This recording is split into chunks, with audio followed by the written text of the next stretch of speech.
You know, it's funny how history works. Sometimes the biggest, most world-changing discoveries don't come from a brilliant success. They come from a complete and total failure. This is the story of how one botched chemistry experiment ended up creating a global fashion craze, launching a multi-billion-dollar industry, and, believe it or not, curing a deadly disease. It is one of the most incredible domino effects in the history of science. Picture this. It's 1859, and the author Charles Dickens is looking out his window in London, and what he sees is a city that is absolutely drowning in a single color. Not just any color, but this vibrant, electric purple that nobody had ever really seen before. It was on gowns, on gloves, on ribbons. It was literally everywhere. An entire city had been completely captivated. Right, so you're probably thinking, how on earth do these three things even connect? A tropical disease, a high fashion trend, and a cure for one of history's most devastating illnesses. The link seems, well, it seems impossible. But it all starts with one teenager's mistake. Okay, so let's meet the guy at the center of all this. And you can forget the image of some old, seasoned professor in a fancy, state-of-the-art lab.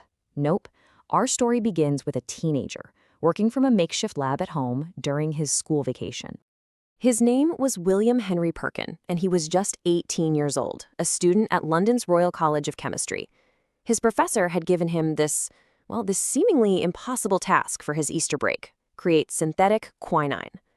Now, the only source for this crucial anti-malarial drug was the bark of a tree from South America, which made it incredibly expensive and super rare. A synthetic version would literally change the world. So, Perkin's experiment? It was a total bust, a complete failure. He took aniline, which is this cheap, oily waste product from coal tar, and he tried to oxidize it. But instead of getting the clear crystals of quinine he was hoping for, he just got this useless, black, sticky gunk at the bottom of his flask. A dirty, reddish-brown precipitate, as he called it. Now, most people would have just tossed it out. But Perkin, being a good student, started cleaning his equipment with alcohol. And as he did, the gunk dissolved into this absolutely stunning, vibrant purple solution. A moment of pure accidental genius. It was a color that no one had ever created synthetically before. Suddenly, Perkin didn't see a failed experiment anymore. He saw an opportunity. And this pivot from pure science to applied technology was about to kick off a social revolution that you could see on the streets of every major city in Europe. To really get how big of a deal this was, you have to understand what purple meant back then. For thousands of years, the only way to get a rich, color-fast purple was from the glands of a specific sea snail. It took over 10,000 snails just to make a single gram of Tyrian purple dye. It was literally worth more than its weight in gold, a color reserved for emperors and kings. And then, bam, in comes Perkin's mauve, made from basically industrial sludge. It was cheap, it was brilliant, and it was for everyone. The impact was, well, it was immediate and explosive. The British satirical magazine Punch even came up with a name for it, mauve measles, complaining that the entire city had been infected with this color. It was basically a fashion pandemic. And the tipping point? Well, that came when royalty itself gave its seal of approval. When Queen Victoria, probably the most powerful woman in the world, wore a mauve silk gown, that was it. Game over. The color of emperors was now the color of the people. From aristocrats to shopgirls, absolutely everyone had to have it. But here's the thing, mauve was just the first domino to fall. Perkin had proven that valuable chemicals could be created from worthless coal tar. Pretty soon, chemists all across Europe were experimenting with aniline, and they discovered a whole spectrum of brilliant new colors, vibrant reds, blues, and greens that made the old natural dyes look, well, dull. It was the dawn of a new, much more colorful world. So this explosion of color, it was just the beginning. Perkin's discovery did way more than just change what people wore. It literally built an entirely new industry from the ground up, one that still defines our world today. See, Perkin wasn't just a great chemist. He was a brilliant entrepreneur. At just 19, he patented his discovery, dropped out of college, completely against his professor's advice, by the way, and with his father's life savings, built the world's very first synthetic chemical factory.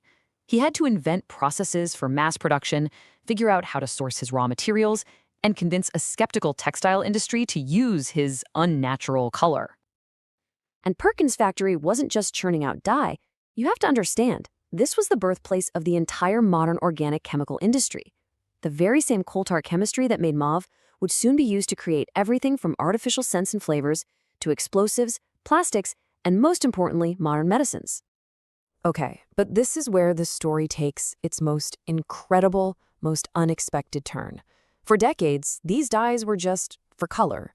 But another scientist was about to ask a truly revolutionary question. What if the very property that made a dye stick to a shirt could be used to save a life? And that leap in thinking takes us from the world of fashion to the brand new field of microbiology. And it introduces our second key figure, a German doctor named Paul Ehrlich. So Dr. Paul Ehrlich was a bacteriologist, and he was using Perkin's new aniline dyes for a really practical reason, to stain bacteria so he could see them under a microscope. And he started noticing something fascinating. Certain dyes would only stick to certain types of cells. For instance, one dye might stain a tuberculosis bacterium bright red, while leaving all the surrounding human tissue completely untouched. And this observation gave him an absolute stroke of genius. He reasoned that if a dye molecule could be designed to seek out and bind only to a specific germ, couldn't a molecule of a known poison, like arsenic, be designed to do the exact same thing? Could he create a chemical that would hunt down and kill an invading disease without harming the patient?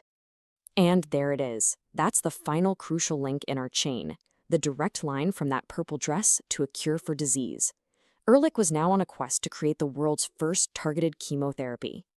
He came up with a name for this theoretical creation, a term we still use today, a magic bullet. The idea was a single dose that would fly through the bloodstream, ignore every single healthy cell, and deliver its deadly payload only to the enemy pathogen. It was a beautiful, revolutionary concept. So Ehrlich and his team got to work. They started systematically creating and testing hundreds and hundreds of these arsenic-based compounds, searching, hunting for the one that would work. And then, on their 606th try, they found it. Compound 606 was astonishingly effective. It sought out and destroyed the spirochete bacterium that causes syphilis, a devastating and, at the time, totally incurable disease. Marketed as Salvarsan, it became the world's first true magic bullet, the first man-made chemotherapy, and a direct intellectual descendant of a teenager's failed experiment with purple dye. I mean, just think about that chain of events when you lay it all out. It's absolutely incredible. A mistake in a home lab in 1856 democratizes a royal color and ignites a fashion craze. That discovery spawns the modern chemical industry. Decades later, a scientist uses those same chemicals to see bacteria, which inspires a theory that, in 1909, produces the world's first targeted drug. From fashion to industry to medicine.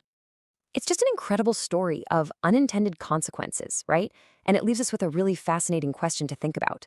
Perkin's gunk-filled flask was considered a failure. This whole story is a powerful reminder that sometimes the most world-changing discoveries are born from serendipity. So it makes you wonder, what are the scientific failures happening in labs right now that might just hold the key to our future? What accident today will be hailed as a breakthrough 100 years from now?